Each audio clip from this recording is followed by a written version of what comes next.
A heavy slap echoed. Ada fell, the precious palm oil spilling across the dusty floor. "Thief! You stole from my shop!"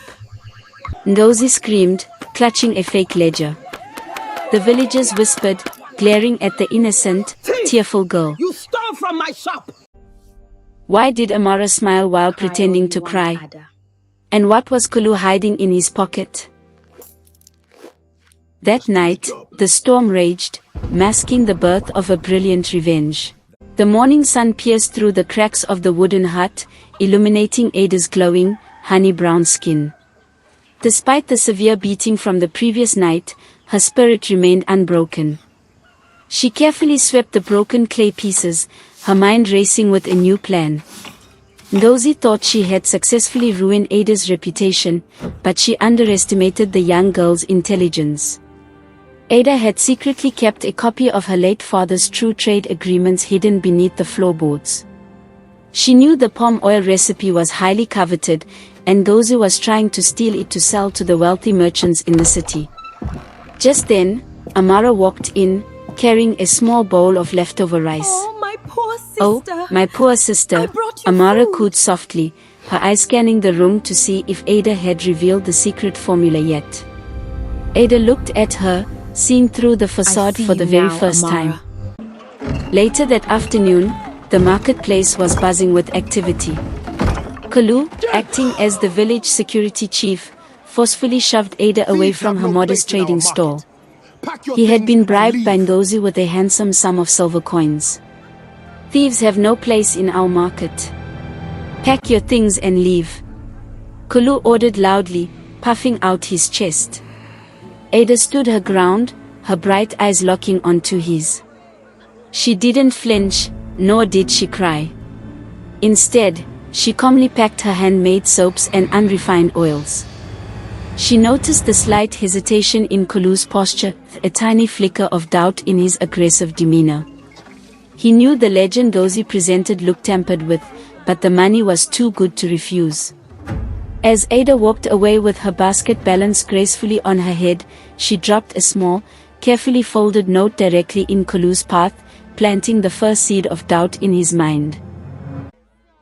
Kulu watched Ada's silhouette disappear into the dusty haze of the marketplace.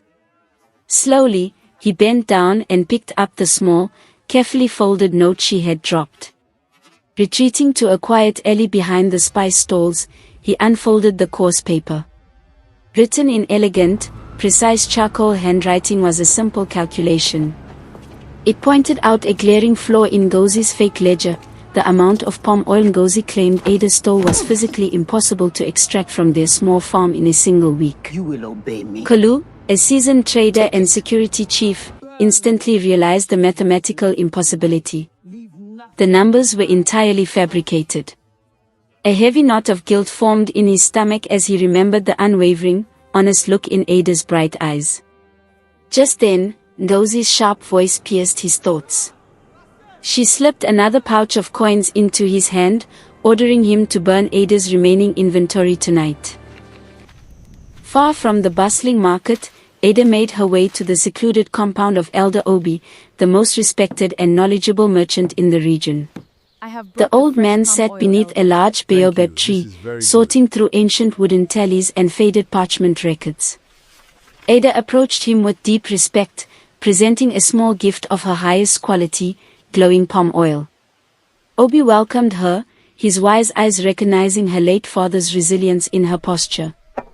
Ada quietly explained her situation, revealing the hidden copy of her father's true land deeds. She asked the elder to keep the original documents safe in his hidden archive until the right moment arrived. Obi agreed, but warned her gravely about Ngozi's boundless greed and Amara's hidden jealousy. He advised Ada to start trading her goods in the neighboring village, far from her stepmother's watchful and malicious eyes. Under the cover of a moonless night, Kulu arrived at the small, dilapidated shed where Ada used to store her raw materials. His hands gripped a lit torch, the flames dancing and reflecting in his conflicted eyes. Ngozi's silver coins felt heavy and dirty in his pocket. Hidden in the shadows nearby, Amara watched with a malicious grin, eagerly waiting to see her stepsister's livelihood turn into ashes. However, Kolu had already made his decision. Instead of burning the valuable palm kernels and extraction tools, he quietly moved them to a safe location behind the shed. He then gathered dry, useless brush and empty baskets, setting only the refuse on fire. The flames roared into the night sky, creating a spectacular blaze. Amara, convinced that Ada was completely ruined, rushed back home to celebrate with her mother, unaware of Kolu's clever deception. The very next morning, Ada traveled before dawn to a bustling neighboring village, carrying the supplies Kolu had secretly spared. She set up a small, neat display under a woven canopy. Her main product was a special blend of refined palm oil mixed with local soothing herbs, a recipe passed down from her late mother. Ada didn't need to shout to attract customers, her own flawlessly radiant, honey-brown skin served as the perfect advertisement. Wealthy women from across the village stopped to marvel at her complexion, quickly purchasing the small batches of skincare oil she had prepared. By midday, she had sold out completely, earning more copper and silver coins than she had seen in months. Ada carefully wrapped her earnings in a cloth, knowing this was only the beginning of her silent, steady climb back to reclaiming her father's stolen legacy. Back in Ada's home village, Ngozi was hosting an extravagant feast to showcase her newfound wealth. She had sold the first large harvest from Ada's father's farmlands to city merchants, claiming all the profits for herself. The courtyard was filled with the rhythmic beating of drums and the aroma of expensive roasted meats. Amara paraded around proudly, draped in fine, brightly colored fabrics and heavy beaded jewelry that originally belonged to Ada's mother. She danced aggressively, making sure everyone noticed her elevated status. The villagers ate the food, but many whispered quietly about the cruel way Ngozi had expelled her stepdaughter. Despite the outward celebration, a sense of tension lingered in the air. Ngozi constantly checked the entrance, anxious that Elder Obi or the Regional Trade Council might suddenly demand a formal review of her hastily forged land ownership documents. As the sun began to set, Ada was packing up her store when a tall shadow fell over her. She looked up, expecting trouble, but saw Kolu standing there, dressed in plain traveler's clothes rather than his security chief uniform. In his hands, he carried a heavy sack containing the pristine palm oil extraction tools he was supposed to have burned. He set the sack down gently. "Your logic was flawless, Ada," Kolu admitted quietly, his voice devoid of its usual arrogance. "I looked into Ngozi's ledgers. They are entirely fake. I am deeply sorry for my part in her cruel game." Ada studied his face, looking for any sign of deception. She saw only genuine remorse. Realizing that an ally on the inside would be crucial for her ultimate plan, she offered him a small, knowing smile, marking the beginning of their secret partnership. Seated under the dim light of a flickering oil lamp, Ada and Kolu carefully mapped out their secret alliance. Kolu agreed to continue his role as Ngozi's loyal enforcer, pretending to hunt down any remnants of Ada's resources. In reality, he would use his position to safely transport Ada's finest raw materials from hidden caches to her new trading post.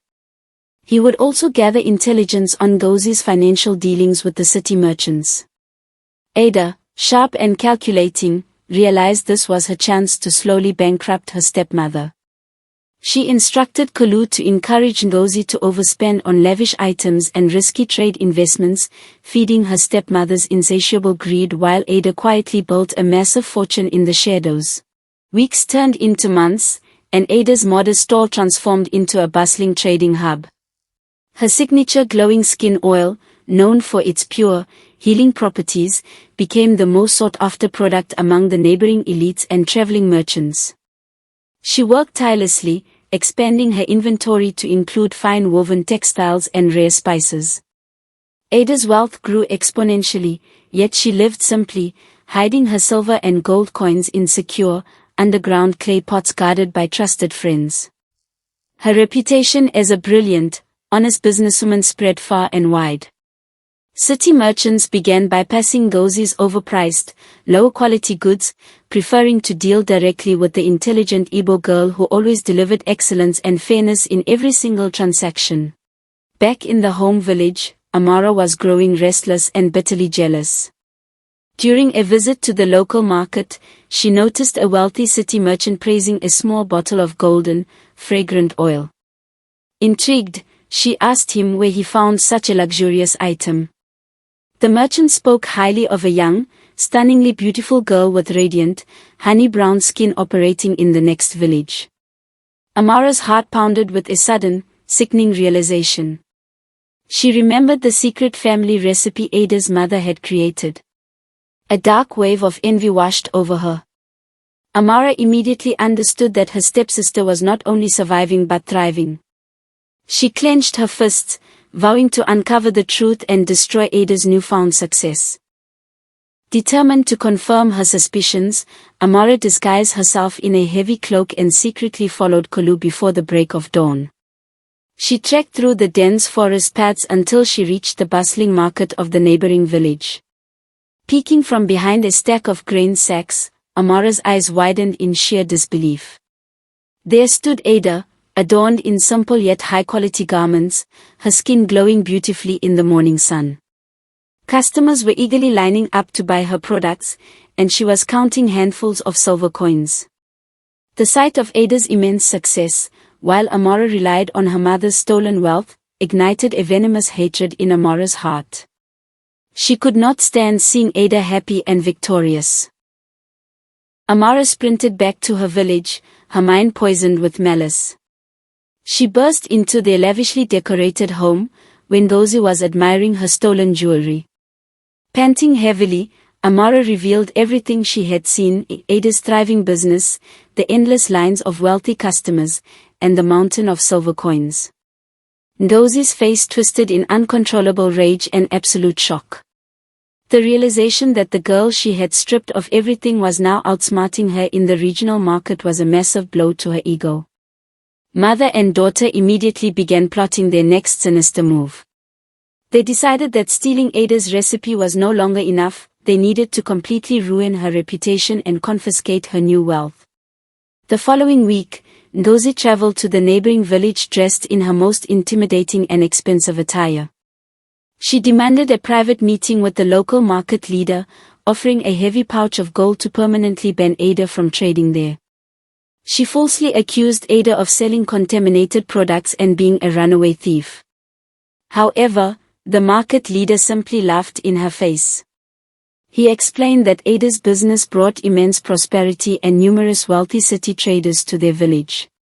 Recognizing Ngozi's blatant jealousy, he firmly rejected the bribe and ordered her to leave.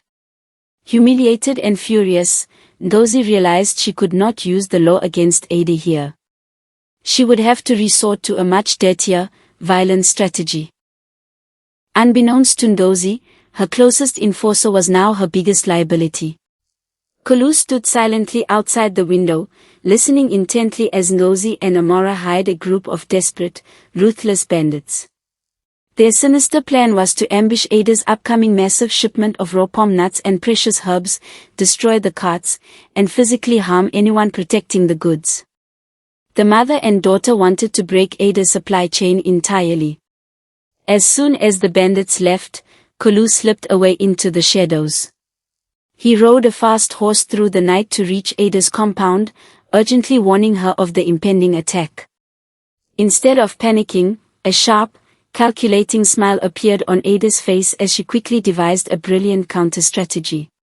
Under the cover of darkness, Ada and Kulu executed their clever decoy operation. They gathered several old, broken carts and loaded them with heavy, sealed wooden barrels.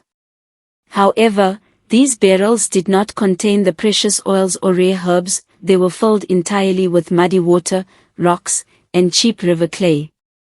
They hired a few local actors to drive these decoy carts slowly along the main, dangerous trade route when Ngozi's bandits were waiting in ambush. Meanwhile, Ada's real, highly valuable inventory was securely packed into small canoes and transported silently down a hidden, winding river route. Ada was not just going to survive the ambush, she was going to make Ngozi waste her money on worthless mud. The trap was sprung perfectly. Hidden in the thick brush along the narrow trade route, Ngozi's hired bandits leaped out with raised clubs and machetes. They aggressively halted the slow-moving convoy of broken carts, terrifying the hired actors who immediately fled into the woods just as Ada had instructed. Laughing triumphantly, the bandit leader smashed the first wooden barrel with his heavy axe, expecting a flood of expensive, golden palm oil. Instead, a thick, foul-smelling stream of muddy river water and cheap clay splashed all over him. Furious and confused, the bandits violently broke open barrel after barrel, only to find the exact same worthless sludge. They had been completely outsmarted, wasting their time and energy on dirt. Back at the village, Ngozi was nervously waiting for the news of Ada's downfall. Instead, the front door was kicked open by the furious bandit leader, completely covered in dried, smelly mud. He angrily threw a handful of wet clay onto Ngozi's expensive imported rug, demanding his full payment plus an extra penalty fee for the humiliation. When Ngozi refused, claiming they hadn't done their job, the bandits drew their weapons, threatening to burn her lavish house to the ground. Terrified, Amara dragged her mother back and forced her to hand over a massive chest of silver coins. Ngozi watched in absolute despair as a huge portion of her stolen wealth disappeared, realizing her ruthless plan had completely backfired. While Ngozi was being extorted, Ada was miles away, standing confidently at the docks. Her small, agile canoes arrived silently through the hidden river routes, safely unloading crates of premium skin oils, rare medicinal herbs, and pure cosmetics. Waiting for her was the region's most powerful wholesale merchant, who had traveled specifically to finalize a massive bulk order. Examining the flawless quality of the goods, he immediately signed a highly lucrative, long-term contract with Ada, paying her an enormous advance in pure gold bars. Ada carefully secured the gold, her eyes shining with quiet determination. She was no longer just a small-time trader, she was rapidly becoming a wealthy trade magnate capable of controlling the entire regional market. Kulu returned to Ngozi's house later that evening, pretending to be exhausted from investigating the ambush. He cleverly played to Ngozi's wounded ego and desperation for money. Sitting opposite her, he casually mentioned a rumor he heard in the city, a supposedly secretive, highly profitable land investment opportunity backed by foreign traders.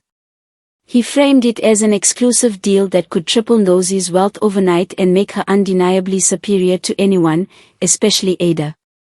Blinded by her recent losses, unquenchable greed, and desperate need to maintain her high status, Ngozi completely swallowed the bait. She ordered Kulu to find the city broker immediately, completely unaware that the broker was actually one of Ada's most trusted allies in disguise. Amara, feeling entirely helpless and overshadowed by her mother's foolishness, tried to take matters into her own hands.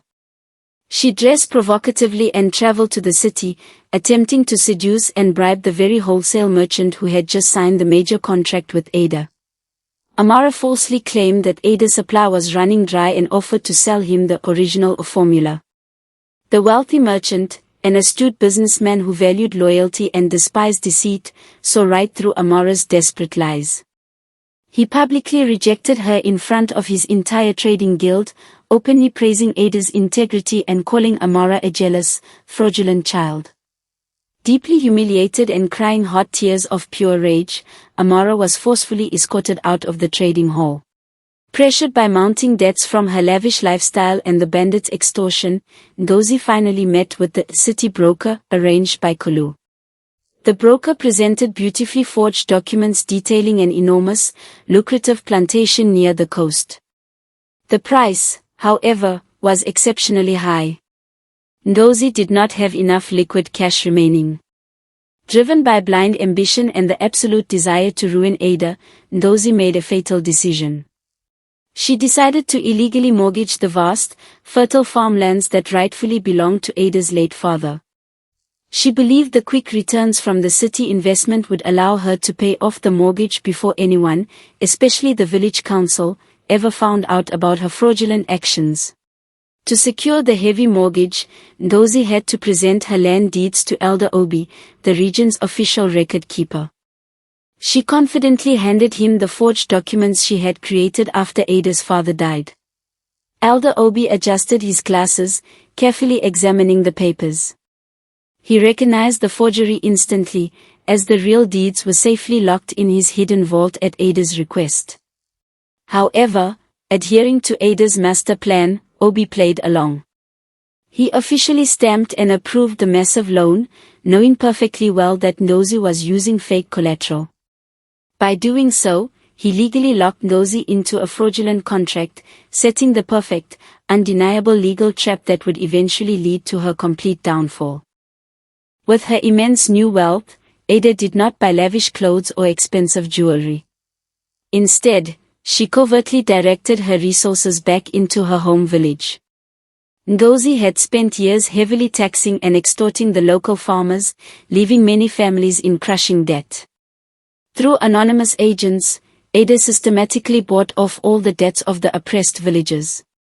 In return for clearing their names, she quietly secured their absolute loyalty. The farmers, finally freed from Ngozi's cruel financial grip, secretly pledged their allegiance to the mysterious benefactor. Ada was steadily building an impenetrable fortress of community support right under her wicked stepmother's nose, preparing for the day she would return to reclaim her home. Amara, still burning from her recent humiliation in the city, began to notice small inconsistencies in Kulu's behavior. He was often absent during critical moments, and his reports about Ada's supposed failures never matched reality. Driven by intense paranoia, Amara discreetly followed Kulu one evening. Hiding behind a large banyan tree, she watched in shock as Kulu met with one of Ada's primary herb suppliers, handing over detailed maps of Ngozi's trade routes. Amara clamped a hand over her mouth to muffle a gasp. Her suspicions were confirmed. Kulu, their most trusted security chief, was a traitor actively working for Ada. She quietly backed away, a malicious plan forming in her mind to expose him. Blissfully unaware of the storm brewing around her, Ngozi sat proudly in her grand living room. The city broker sat opposite her, presenting the final, heavily bound investment contract. Without bothering to read the complicated fine print detailing extreme penalties for fraud, Ngozi swiftly pressed her ink-stained thumb onto the parchment. She eagerly handed over heavy chests filled with the massive loan of gold coins. The broker smiled politely, assuring her of an imminent, spectacular return on her investment. As soon as the broker left the village, the gold was safely transported directly into Ada's securely guarded underground vault. The lethal financial trap was officially closed. Ngozi had just signed away everything she ever stole. Amara burst into her mother's private chamber, securely locking the heavy wooden door behind her. Ngozi was busy counting her remaining copper coins, a stark contrast to her usual gold. "Mother, we have a rat in our house," Amara hissed venomously, her eyes blazing with fury. She quickly detailed everything she had witnessed in the forest, Kulu meeting with Ada's supplier and handing over their confidential trade maps. Ngozi's face drained of color, then flushed with an intense, murderous red. The realization that her trusted enforcer was the reason for her recent catastrophic failures made her hands tremble. Instead of confronting him immediately, Ngozi's cunning mind began to weave a dark, violent web.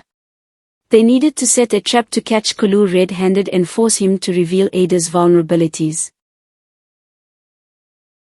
The next morning, Ngozi summoned Kulu to the courtyard. She forced a warm, trusting smile, though her eyes remained cold and calculating. "Kulu, my loyal chief," she began, lowering her voice to a whisper. "I have secured a secret stash of silver from my remaining city contacts. It is hidden in the old abandoned barn near the river. Tonight, I need you to guard it alone before we move it at dawn." Kulu bowed respectfully, accepting the task without hesitation. He believed he had just acquired vital information to pass on to Ada. However, there was no silver. Hidden in the shadows of the corridor, Amara watched with a cruel smirk. She had already hired a new group of ruthless thugs to wait in ambush at the barn. Under the pale moonlight, Kulu mounted his horse and rode out toward the river. He planned to quickly meet one of Ada's night couriers along the way to inform them about Ngozi's supposed silver stash. He rode swiftly, the cool wind brushing past his face, completely unaware that multiple shadowy figures were tracking him through the dense foliage. Amara followed closely behind on foot, accompanied by 5 massive, heavily armed mercenaries. When Kulu reached the crossroad and signaled softly like a night owl, a courier emerged from the bushes. Before Kulu could pass the message, a twig snapped loudly behind him. His combat instincts kicked in instantly. He realized the silver story was a carefully constructed lie to draw him out. "Run!" Kulu shouted to the courier, drawing his machete just as the mercenaries lunged from the darkness. The courier scrambled into the thick brush and vanished.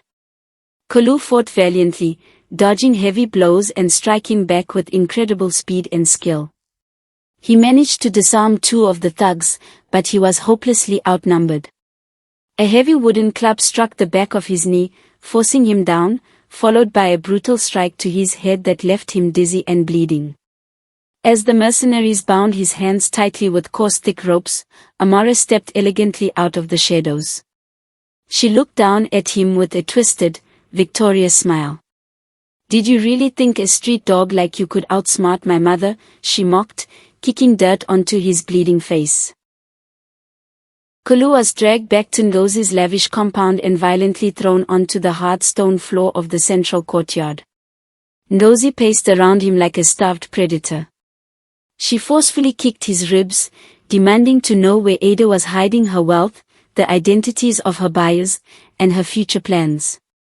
Despite the agonizing pain, Kulu refused to speak a word of betrayal.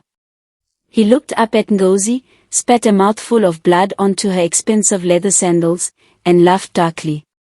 "You have already lost everything, Ngozi," he gasped out, his voice hoarse but steady.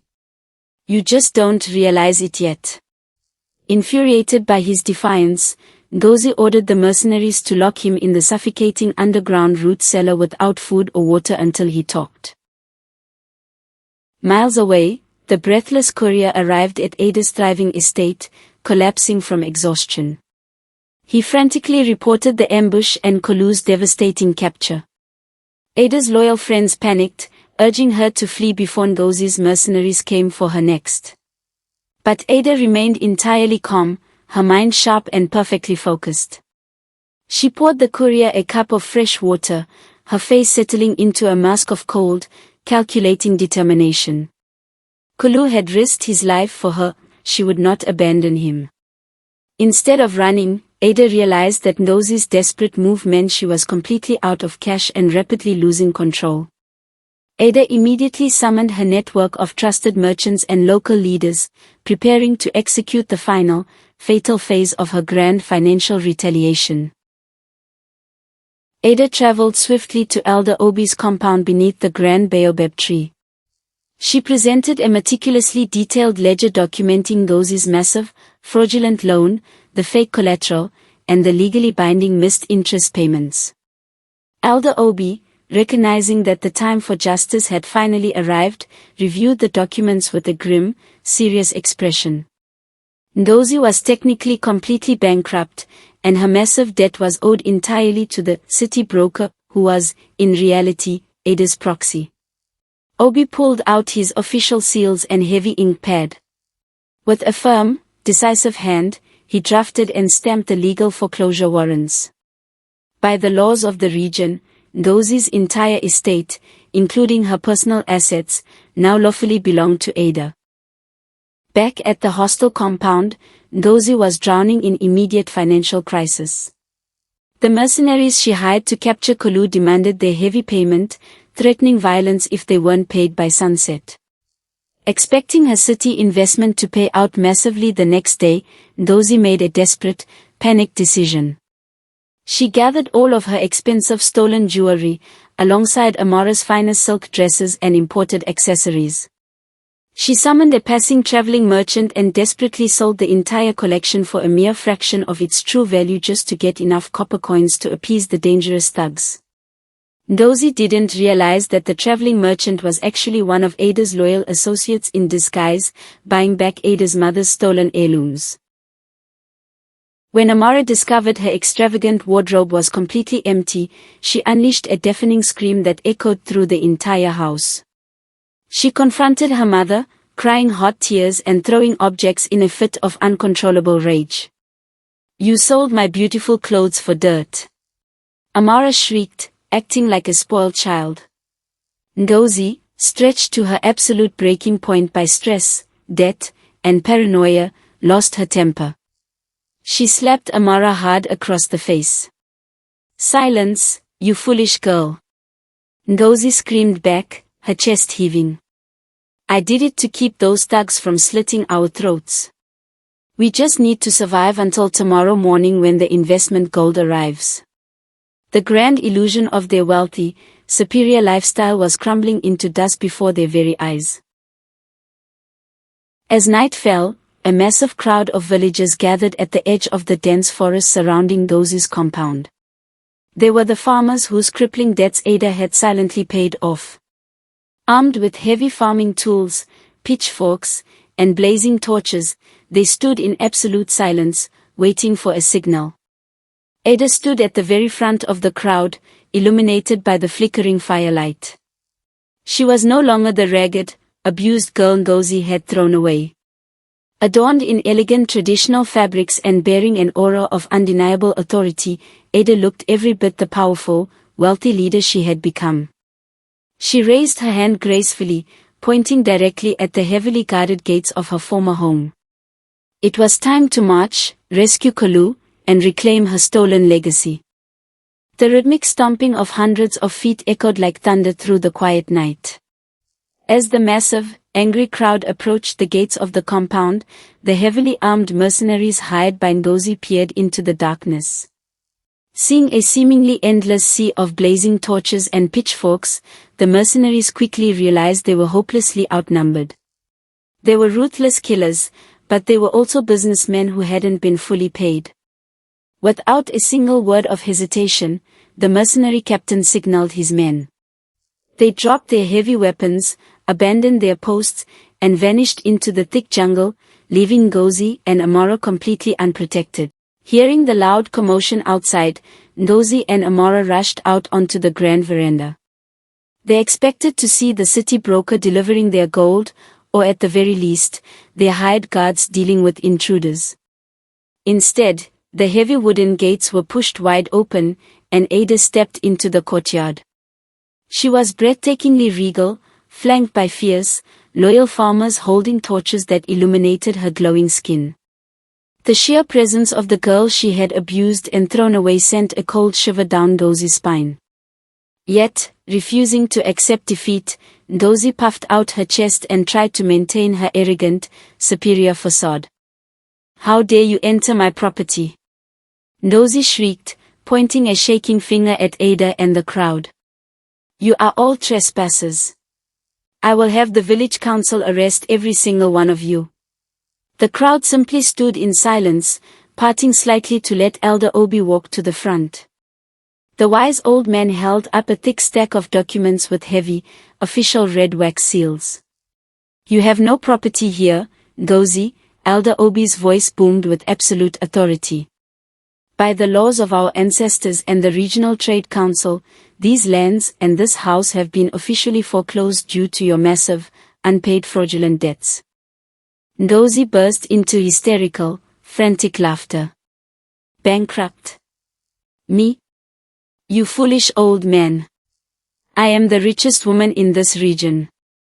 By tomorrow morning, the city broker will deliver chests of pure gold from my massive land investment." Ada took a slow step forward, her expression perfectly calm. "There is no city broker, stepmother," Ada stated clearly, her words sharp as a blade. "That man works for me. The investment was a ghost, a trap built perfectly for your greed."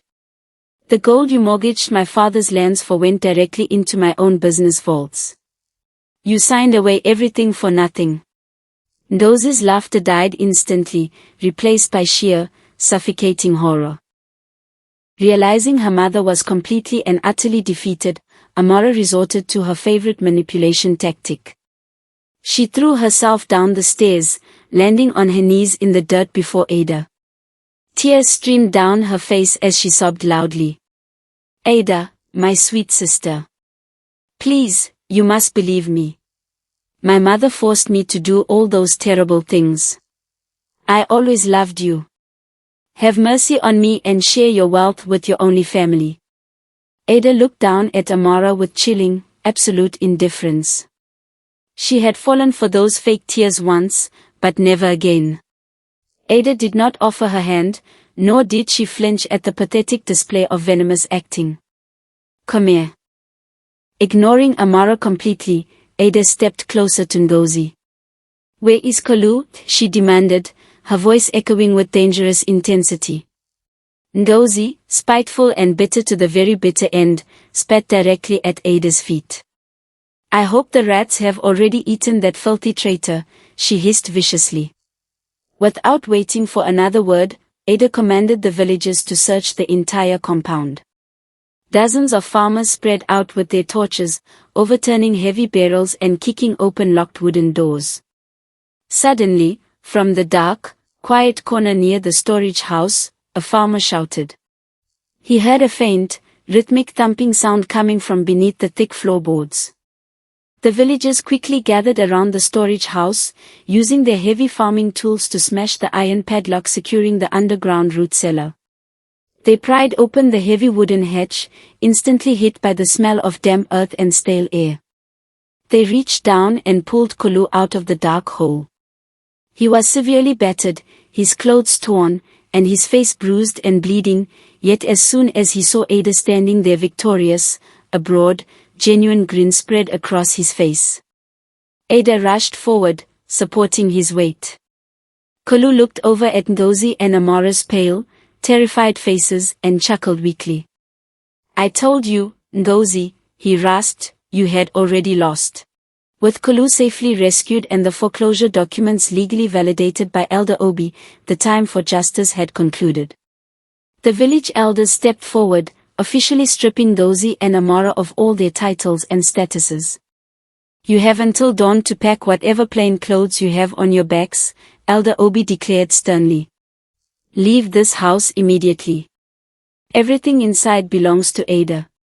Ngozi collapsed onto the dirt floor, sobbing uncontrollably as the grand mansion, originally built by the sweat and blood of Ada's late father, was rightfully returned to its true, deserving heir.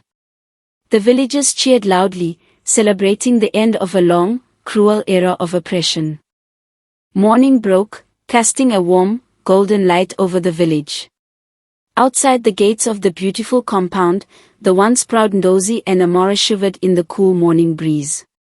Their expensive imported wigs, heavy jewelry, and fine silks were gone, replaced by simple, coarse rags. The crushing reality of their situation finally set in. Ngozi still owed an enormous sum of copper coins to the ruthless bandits she had hired to attack the fake caravan. Without the sturdy walls of the estate and the protection of heavily armed guards, they were entirely defenseless. The bandits would undoubtedly hunt them down by nightfall, and they had absolutely nowhere to run. Driven by absolute terror and desperation, Ngozi and Amara swallowed whatever tiny fragment of pride they had left. They crawled back to the gates and groveled in the dirt before Ada, who was reviewing her trading ledgers with Kolu. Weeping pitifully, Ngozi begged Ada to pay off the ruthless bandits to spare their lives. Ada looked down at the woman who had tormented her for years. She was not a murderer, but she was also a brilliant businesswoman. I will pay your debt to the bandits and guarantee your safety, Ada stated coldly. In exchange, you both will sign a lifelong contract. You will spend the rest of your lives working as menial servants in the very house you stole from me. Under the watchful eyes of Elder Obi and the village council, the heavy parchment of the lifelong servitude contract was placed on the wooden table. Ngozi's hands trembled violently as she held the ink pen. She hesitated, looking around the grand courtyard that once belonged to her, hoping for a sliver of mercy. But the faces of the villagers remained stern and unforgiving. With a heavy, defeated sigh, she signed her name. Amara sobbed hysterically as she was forced to do the same, realizing that her dreams of city wealth and luxury were permanently dead. Elder Obi stamped the documents with the official red wax seal, legally binding the mother and daughter to a life of hard labor. Ada stood quietly, watching justice finally being served without spilling a single drop of blood. The very next morning before sunrise, the harsh reality of their new lives began. Amara, who was used to sleeping until noon on soft imported silk sheets, was brutally awakened by the loud clanging of a metal bucket. She was handed a coarse scrubbing brush and ordered to clean the muddy pig pens at the edge of the estate. The stench was unbearable, making her gag repeatedly as she waded through the thick mud.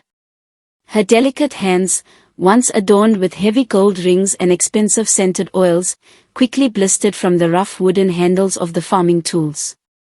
Every time she stopped to rest and cry, one of the senior farmers, a man her mother used to ruthlessly extort, would firmly order her back to work. She was now at the absolute bottom of the social hierarchy. Meanwhile, Ngozi was assigned to the massive outdoor kitchens. Her task was to prepare the daily meals for the dozens of field workers and security guards. The heat from the large open fire pits was suffocating, causing her expensive makeup to melt and mix with the thick soot covering her face. For years, she had starved these very workers, giving them only rotten scraps while she dined on roasted meats. Now, the tables were completely turned. As she carried heavy pots of boiling yam porridge, her muscles ached intensely.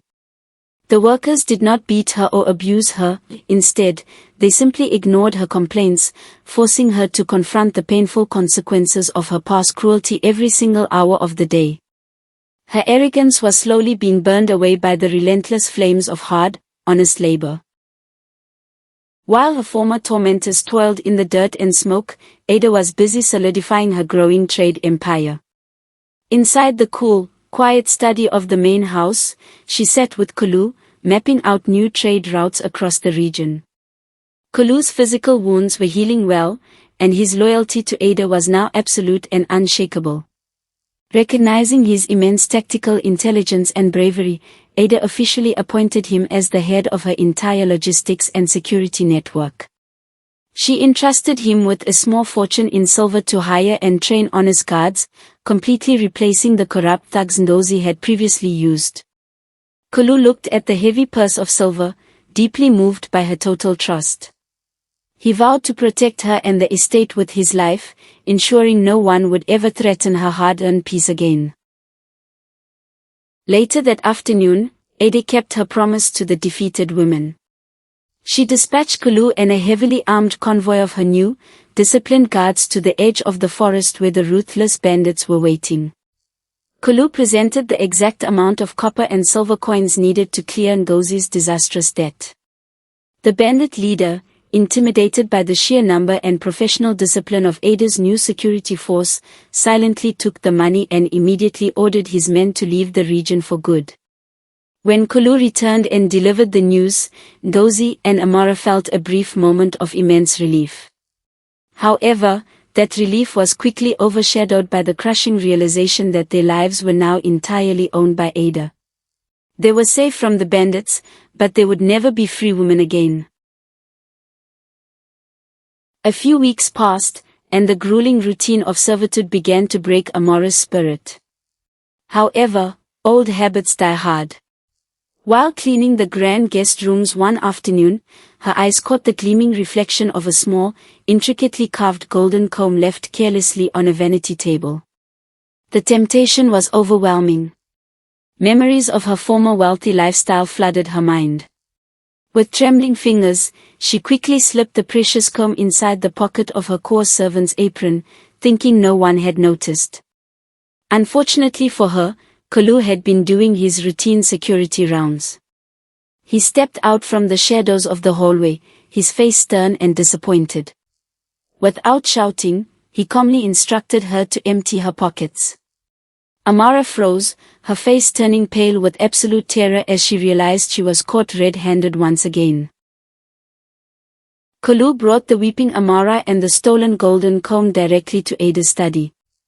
Instead of whipping her or increasing her physical labor, Ada opted for a much more profound psychological lesson. She calmly took the golden comb, polished it, and locked it away. Since you still admire the things of others, you will learn the value of their hard work, Ada declared in a cold, even tone. For the next month, Amara was reassigned from the pig pens to the village river. Her new sole duty was to wash the heavy, dirt-stained clothes of the poorest farmers in the village, the very people she had constantly mocked and spat upon. The sheer humiliation of publicly scrubbing the garments of those she considered beneath her broke Amara's ego faster than any physical punishment ever could. As the harvest season approached, the prestigious Regional Trade Council held its annual summit in the coastal city. It was a gathering of the wealthiest, most influential merchants in the entire territory. This time, instead of the corrupt Ngozi, it was the young, radiant Ada who represented their village. Dressed in magnificent, hand-woven Igbo textiles adorned with subtle coral beads, she commanded the room the moment she walked in. Her flawless, glowing skin and sharp intellect captivated the elder merchants. Ada expertly negotiated fair prices for her village's premium palm oil and medicinal herbs, securing incredibly lucrative contracts that bypassed the greedy middlemen. She firmly established herself not just as a successful businesswoman, but as a visionary leader who brought unprecedented prosperity to her people through honesty and strategic brilliance. Upon Ada's triumphant return to the village, a massive celebration erupted. The farmers danced joyfully to the rhythmic beating of traditional drums, celebrating the wealth and fairness Ada had restored to their lives. From the dark, smoky corner of the outdoor kitchen, Ngozi watched the festivities in silence. Her hands were heavily calloused, her fine clothes replaced by a sweat-stained tunic. She watched Ada smile warmly at the villagers, radiating true power and grace. In that profound moment, the last lingering shard of Ngozi's arrogant delusion shattered completely. She finally understood that no amount of deceit or stolen gold could ever match the power of genuine intelligence and community loyalty. For the first time in her bitter life, Ngozi bowed her head and wept silently, accepting her permanent defeat and her well-deserved fate as a lowly servant. When the village celebration finally quieted down, Ada and Kulu walked slowly through the expansive gardens of the estate under a canopy of brilliant stars. The night air was cool and filled with the sweet scent of blooming jasmine. Kulu looked at the young woman beside him, his heart filled with deep admiration and a growing, unspoken affection. "You have rebuilt everything your father lost, and much more," he said softly, his eyes reflecting the starlight.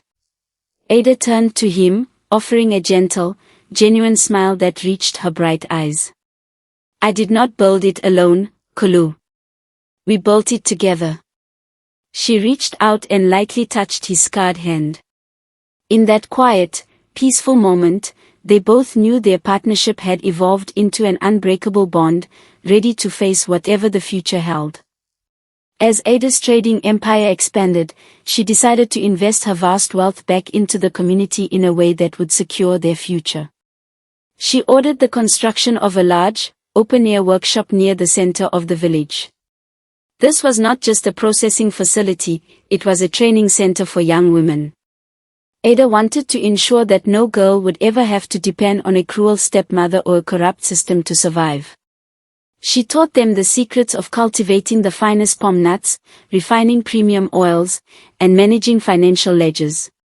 The workshop bustled with energy and laughter, becoming a symbol of female empowerment and economic independence, fundamentally changing the social fabric of the entire region.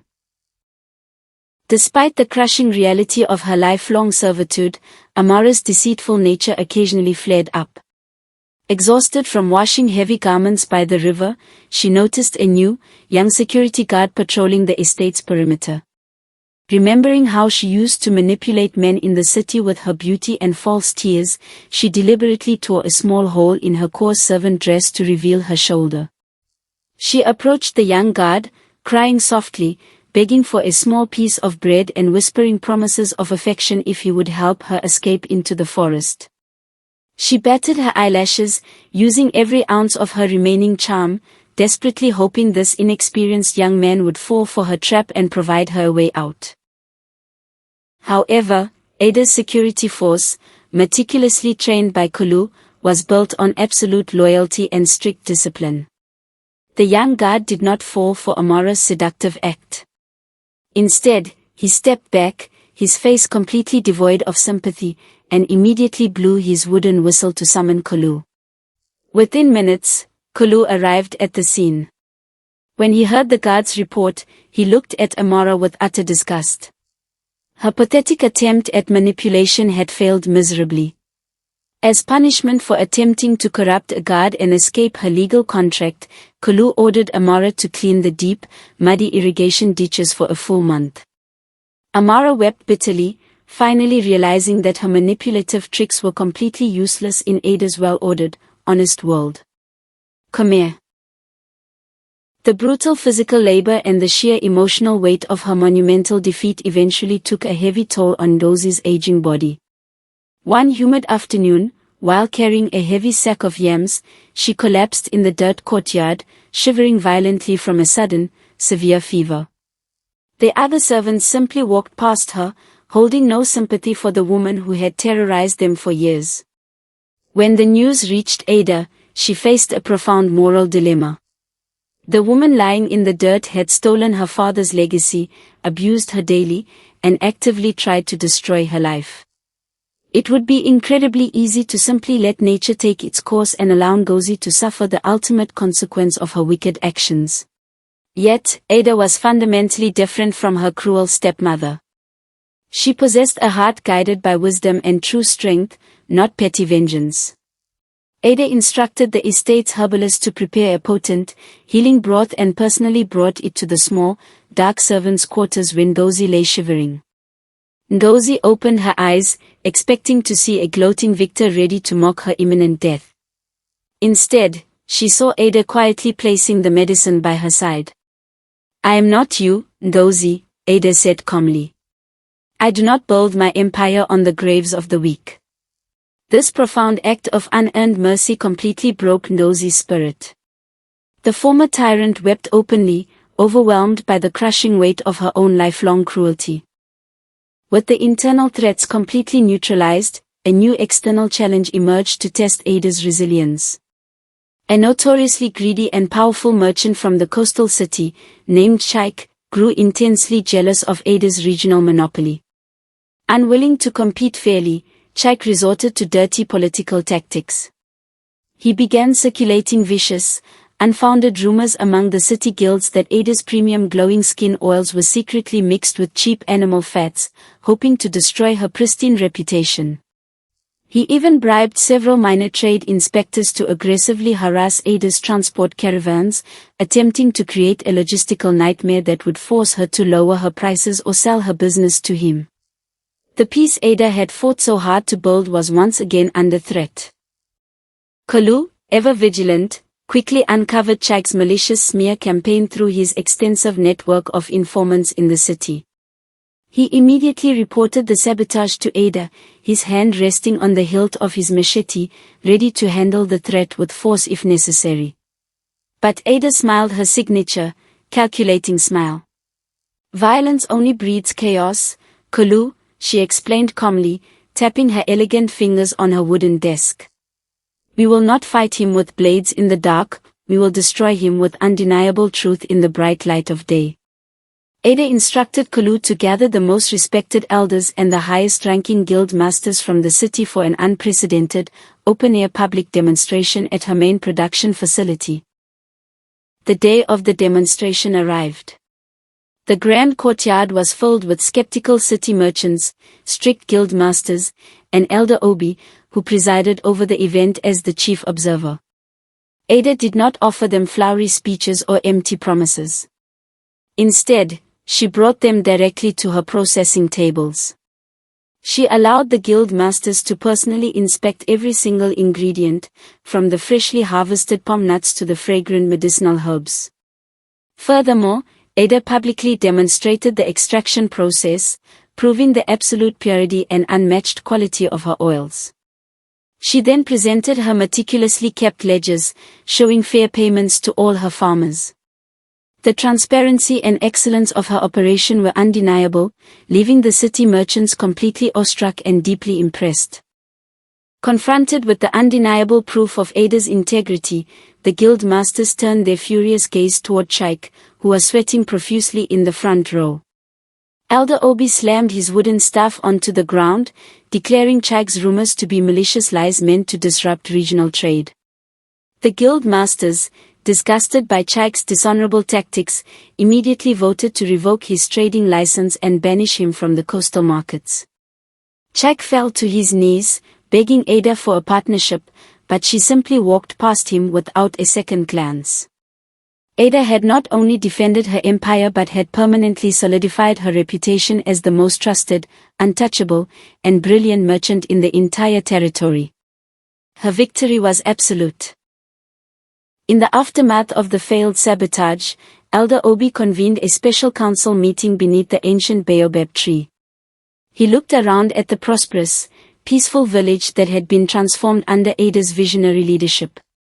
With a proud smile, the old man slowly stood up and removed his heavy, ceremonial beaded necklace, the symbol of the chief of the Regional Trade Council. "My eyes are growing dim, and my bones are tired," Elder Obi announced to the cheering crowd. He walked over and gently placed the heavy necklace around Ada's neck. "You possess the wisdom of our ancestors and the fierce heart of a lioness. Lead us, Ada."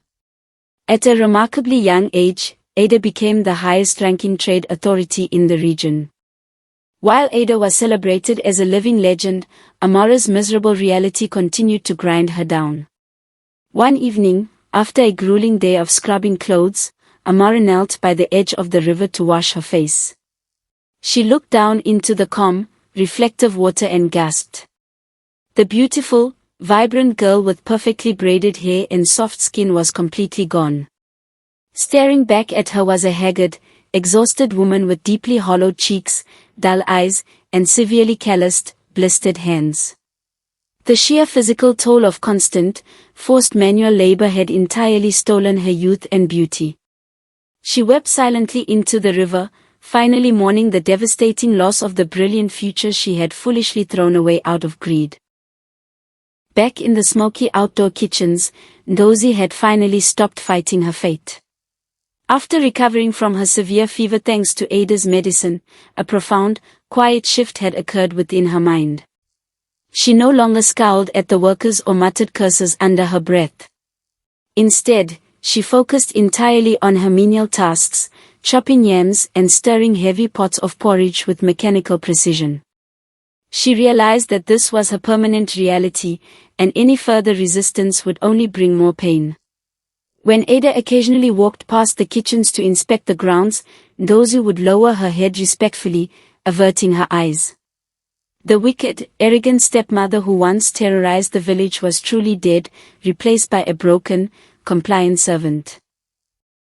With the trade routes secure and the estate flourishing peacefully, Kalu asked Ada to take a walk with him just as the sun began to set. He led her to the quiet, dusty alleyway behind the spice stalls in the old market, the exact spot where she had deliberately dropped the folded note that changed both of their lives. Kalu looked into her bright, intelligent eyes, his own filled with profound love and unwavering respect. "You saved me from a life of corruption, Ada," he said softly, taking her hands in his. "I have pledged my sword to protect your empire, but now, I want to pledge my heart." He knelt on one knee, asking for her hand in a lifelong partnership. A radiant, joyous smile broke across Ada's face, illuminating the twilight. "You did not just protect my empire, Kalu. You helped me build it," she replied, gently pulling him back to his feet. She accepted his proposal, and the news of the impending union spread like wildfire across the territory. The entire village erupted in jubilation, eager to celebrate the marriage of the beloved leader and her fiercely loyal protector. Preparations for a grand, traditional Igbo wedding began immediately. Wealthy merchants from the coast, grateful farmers, and respected elders all contributed to the festivities, ensuring it would be the most magnificent, opulent celebration the region had ever witnessed in its long history. The wedding day arrived with spectacular brilliance. The grand courtyard was decorated with vibrant, hand-woven fabrics, blooming flowers, and heavy gold ornaments. Ada emerged looking like an absolute goddess. She wore a stunning, intricate traditional dress made of the finest crimson and gold silk, heavily adorned with precious coral beads that perfectly complemented her flawless, honey-brown skin. Kulu stood tall and proud at the altar, wearing regal garments that signified his high status. As the traditional drums beat a rhythmic, joyful pulse, Elder Obi performed the sacred rites, blessing their union with ancient proverbs. The crowd cheered deafeningly as Ada and Kulu officially became husband and wife, sealing their unbreakable bond before the gods and their people. As the lavish wedding feast commenced, an unspoken, poetic justice unfolded in the background. Following the strict terms of their lifelong servitude contracts, Ngozi and Amara were assigned to serve the guests. Dressed in coarse, plain uniforms, the mother and daughter carried heavy silver trays loaded with roasted meats and expensive palm wine. They had to weave through the joyous crowd, serving the very people they used to oppress. When Amara approached the high table to pour wine for Ada and Kulu, she kept her head deeply bowed, her hands shaking slightly. Ada did not gloat or mock them, she simply offered a polite nod, treating them with the same detached professionalism she would any other hired servant. Midway through the magnificent feast, Ada stood up, raising her intricately carved wooden cup. The loud drumming ceased, and the massive crowd fell into a respectful, absolute silence. "We have faced dark storms, cruel betrayals, and bitter hardships," Ada's clear, powerful voice echoed across the courtyard. "But we did not let the darkness consume us. We fought back with intelligence, patience, and unyielding truth. This wealth we celebrate today is not just mine, it belongs to every honest hand that tills the soil and every brave heart that stands against injustice." The villagers roared in enthusiastic agreement. Her speech cemented her legacy, proving that true power comes from uplifting others, not destroying them. As the years rolled by, the legend of Ada's brilliance only continued to grow. Her modest palm oil business expanded into a colossal, multi-regional trade empire. She established safe, reliable trade routes that reached far beyond the coastal cities, even exporting her premium cosmetics and medicinal herbs to foreign merchants across the seas. The village transformed into a bustling, prosperous economic hub, boasting paved roads, advanced irrigation systems, and a large school where young children were taught mathematics, trade, and history. Ada and Kulu ruled their business empire with absolute fairness, ensuring that no child would ever go hungry and no corrupt merchant could ever exploit the hard-working farmers of their prosperous land. One quiet evening, many years later, Ada and Kulu stood on the grand balcony of their newly expanded mansion. Silver streaks now highlighted their hair, but their posture remained as strong and regal as ever. They watched the warm, golden sunset painting the sky over the vast, fertile farmlands that stretched endlessly before them. Below, in the courtyard, their own children were playing happily, learning the value of hard work and honesty. Kulu wrapped his strong arm around Ada's waist, pulling her close. "Look at what your brilliant mind has built," he whispered with immense pride. Ada leaned her head against his shoulder, her heart overflowing with profound peace. "We survived the fire," she replied, "and we forged gold." And so, the story of Ada, the brilliant girl with the glowing skin, became an immortal legend passed down through generations of the Igbo people. Elders sitting around evening fires would tell the tale of the wicked stepmother who tried to steal a legacy, only to sign her own freedom away. They would speak of the fiercely loyal warrior who chose truth over corrupt silver, and the young woman whose sharp mind and unbreakable spirit conquered an entire trade region without ever drawing a sword. It remained a timeless, powerful reminder that greed will always inevitably destroy itself, but true intelligence, patience, and a pure heart will eventually inherit the earth. Moral lesson. True wealth is never stolen, it is built with intelligence, patience, and a pure heart.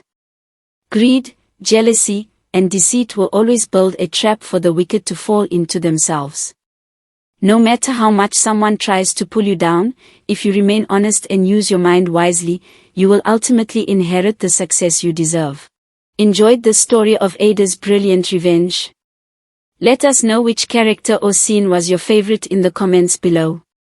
If you want to see more thrilling tales of wisdom and justice, don't forget to like this video, subscribe to our channel, and hit the bell icon so you never miss our next African folklore adventure. Thanks for watching.